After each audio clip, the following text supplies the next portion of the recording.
Everyone, তোমরা কেমন আছো? আই হোপ তোমরা ভালো আছো, আমিও ভালো আছি। দেখো, আজকে রথ, সবাইকে জানাই শুভ রথযাত্রা। তো ভিডিওটা এডিট করতে একটু দেরি হয়ে গেছিলো, তো আমাদের নিরামিষ মেনু খিচুড়ি, আলু ভাজা, বেগুন ভাজা দেখিয়ে দিলাম। তারপরে মামাম দেখো স্নান করে খাওয়া হয়ে গেছে, একটু দোল্লা চড়ছিল। তারপরে মামামের আমি এখানে রথ সাজাচ্ছি। মামামের রথটা সাজিয়ে আমি একটু স্নান করেছিলাম সকালে, আবার স্নান করে রথ থেকে পুজো করে দিচ্ছি। গাছের কটা ফুল মাকে বলেছিলাম রেখে দেওয়ার জন্যে। তো এই দেখো রথটাকে আমি পুজো করে নিলাম, আর মা এখানে কাসর বাজিয়ে দিচ্ছিল। তো তারপরে মাম্মাম দেখো রেডি হয়ে গেছে, মাম্মাম রথ নিয়ে বেরিয়েছে এখানে। আর এখানে মাম্মামের একটা বন্ধুই বলতে গেলে দিদি হবে ও, এই যে বড় একটুখানি ওর থেকে। তো এই দেখো রথ টানছে ও, আর ও কিছুতেই কাউকে রথ টানতে দেবে না।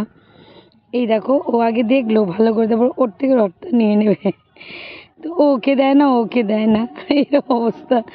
তারপরে দেখো ও রথ ধরবে না, এবার ওর দাদা ধরেছে। এবার এই রথটাকে ওর দাদার থেকে ও টানবে। এখানে ও দুষ্টুমি করছে, কিন্তু ও রথ ধরে টানবে না। ও শুধু মানে আনন্দ করছে যে ও টানছে, দেখা দেখি টানবে। দেখো দাদার হাত থেকে নিয়ে ও টানলো না, দেখো দড়িটা ফেলে দিল। কেমন দুষ্টু শোনা হয়েছে আমার। তারপরে দেখো অনেকগুলো রথ এসছে। এটা আমার একটা পাশের বাড়ি দাদার ছেলে, তো ওই পাশে একটা পাশের বাড়ি দাদার মেয়ে। তো সবাই মিলে রথ নিয়ে বেরিয়েছিল। তারপরে দেখো মাম্মাম এসছে রথ নিয়ে মাম্মামের দাদুর বাড়িতে। এই দেখো দাদুর বাড়িতে এসে মাম্মামের কত কাজ। মাম্মাম দাদুকে বলছে চুল আঁচড়ে দেওয়ার জন্যে। তো মামামকে দাদু চুল আঁচড়ে দিল, আর মাম্মাম তাতে হয়নি, মাম্মাম আবার নিজে চুলটা আঁচড়াচ্ছে, দাদুও আঁচড়ে নিল। তো দাদুর ওখান থেকে ঘুরে এসে মামাম চলে গেল মামামের দিদির বাড়ি, মানে মাসির বাড়ি। আমার বোন ওর মাসি হবে, তো মাসির বাড়ি চলে গেল। তো ওখানে দেখো রথ টানছে। তো রথ টানার পর ওকে ওর দাদুকে দেখালো, দাদু ওকে টাকা দিয়েছে। আর এখানে বোন ওকে ভালোবাসছে, আদর করছে, আর বোনকেও কিছুতেই ধরতে দেবে না। তারপরে মামি ওকে জিলিপি দিয়েছিল দেখো রথে। তারপরে ও জিলিপি খাচ্ছিল, আর সব ঘরগুলো মামি দেখছিল। মামি তারপরে বাবুকে জিলিপি দিল, আমাদের সবাইকেই জিলিপি দিল।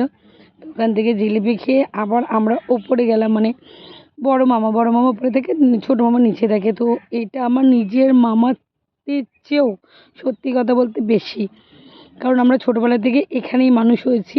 এটা আমাদের নিজের থেকে কোনো রক্তের সম্পর্ক নেই, তো রক্তের থেকেও আমার কাছে বড় সম্পর্ক। তো ভালো কথা। তো এখান থেকে দেখো এখানে দিদাকে এই রথটা দিচ্ছে। তাই মাম্মামের এখানে কতগুলো টাকা হচ্ছে দেখে নিলে। তো মাম্মামের মাসি মাম্মামকে 150 টাকা দিয়ে গেছিলো, আর ওইখানে পেয়েছিল 150 টাকা। আর এই দেখো মাম্মাম ঘুমিয়ে পড়েছিল, সে টায়ার্ড হয়ে গেছিলো। তারপরে মাম্মামকে ওর মেসো টানছে, আদর করছে। তা মাম্মাম ওঠেনি, মাম্মামকে অনেকবার ডেকেছে, তারপর মাম্মামকে আদর করেছে, বললাম মেসো এসছে, তারপর উঠে পড়েছে। দেখো মাম্মাম তারপর একটু একটু চোখ খুলছে, তারপর দিদার কোলে মাথা দিয়ে শুয়ে রয়েছে। মামাম এত দুষ্টুমি করেছে, তাই বললাম মামাম জিলিপি এনেছে তোর মেসো তোর জন্যে।